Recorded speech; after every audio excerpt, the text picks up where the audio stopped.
Hey guys, Thomas Asula Jr. here, aka Mustached. I'm here to review the movie Iron Sky, The Coming Race. Boy, did I not know about this movie. This might be the weirdest movie I have ever seen in my entire life. Oh boy. So this movie follows a narration of one Obi, the lady in the front there, who is a mechanic of sorts. She's trying to keep this little moon planet they are inhabiting in full condition. There seems to be like these little groups. One group that we are specified to is this group that uses a specific Steve iPhone user app, and if anyone disobeys, they get blown up to smithereens, which does happen in the movie. But she's trying to do her best, and her mom is looking out through security as a ship is moving in toward their base, and they assume, or she assumes, that is a bunch of moon Nazis. Yes, I said that correctly, moon Nazis, as Obi goes to check it out and save this ship. Who proceeds to come out as this Russian guy named Sasha and a bunch of other individuals who are looking for a place to stay.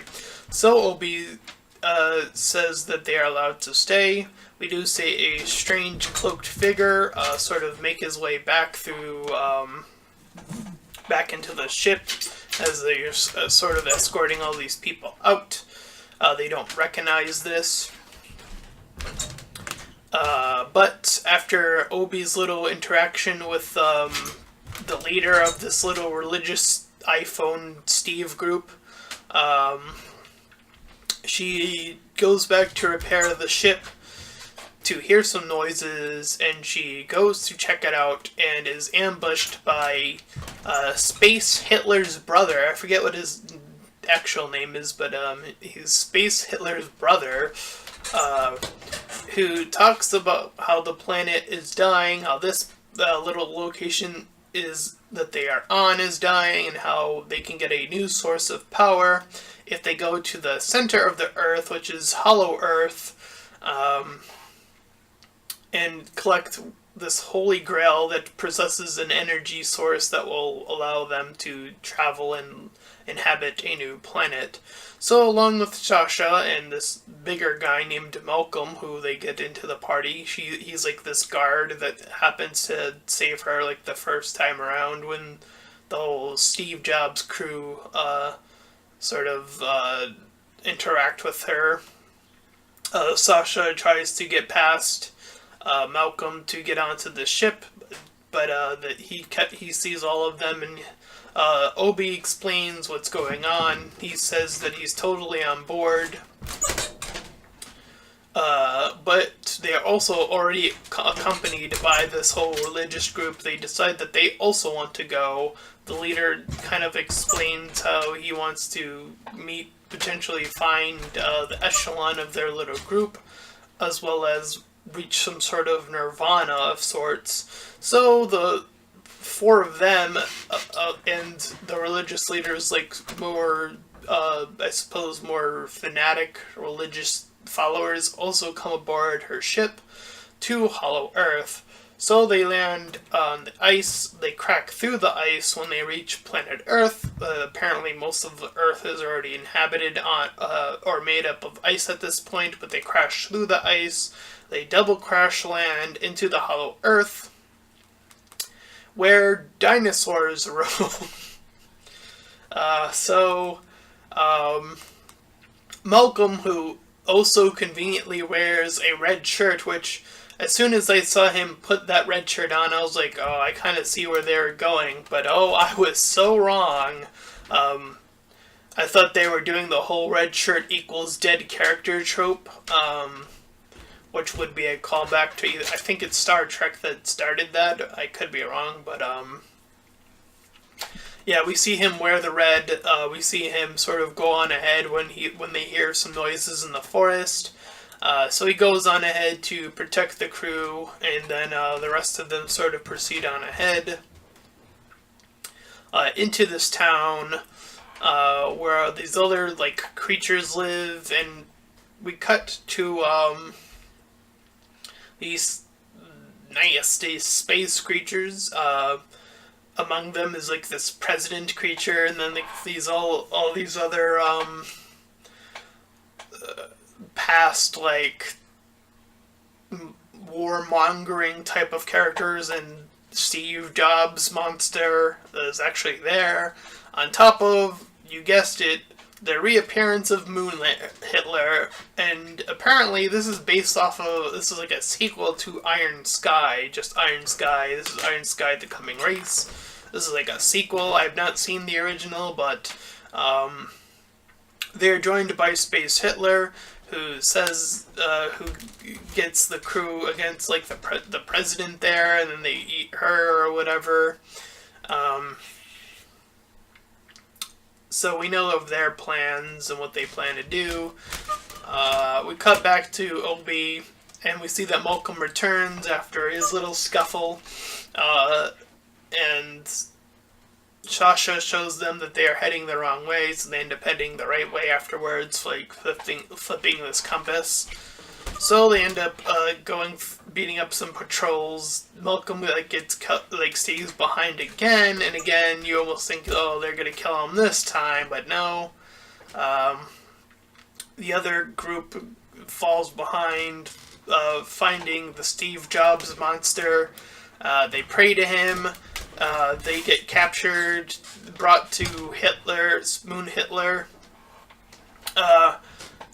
The religious leader makes some sort of deal via this phone. He takes the deal, but then proceeds to kill them anyways. So they all die. They all get eaten, to be specific. And among them, when they were captured, we see that Malcolm is also thrown in after his little second beatdown there. Meanwhile, Obi and Sasha make their way to the main base where the Holy Grail is being held.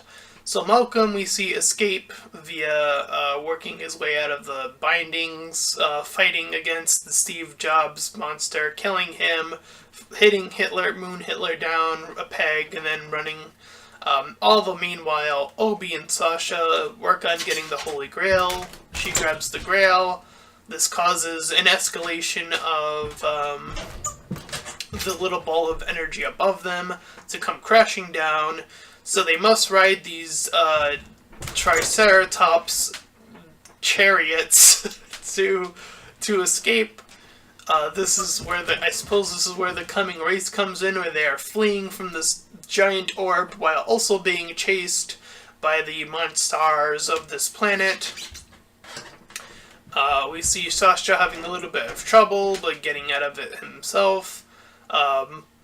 Him and Malcolm are further behind on one of the further back chariots, as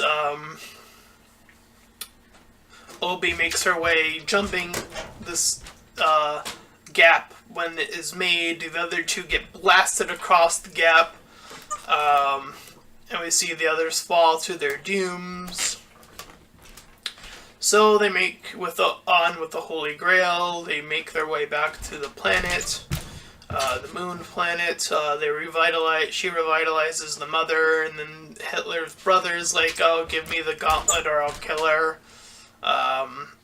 But before any of that can go down, Moon Hitler wasn't quite done, as he arrives with a motherfucking T-Rex to raise some havoc. So Moon Hitler with his motherfucking T-Rex is raising havoc, and everyone's all fleeing for their lives. Both Malcolm and Sasha get shot once by Moon Hitler. You think that they're both done for, but they sort of get sidelined for just a bit. All the meanwhile, Obi's trying to figure out how to stop this from going on. She gives the mother takes more of this gauntlet juice, which has, in the preceding time that she took it, we saw her de-age a little bit and grow a little bit more powerful as well. She does it a second time, de-aging a little bit once again, gaining more power.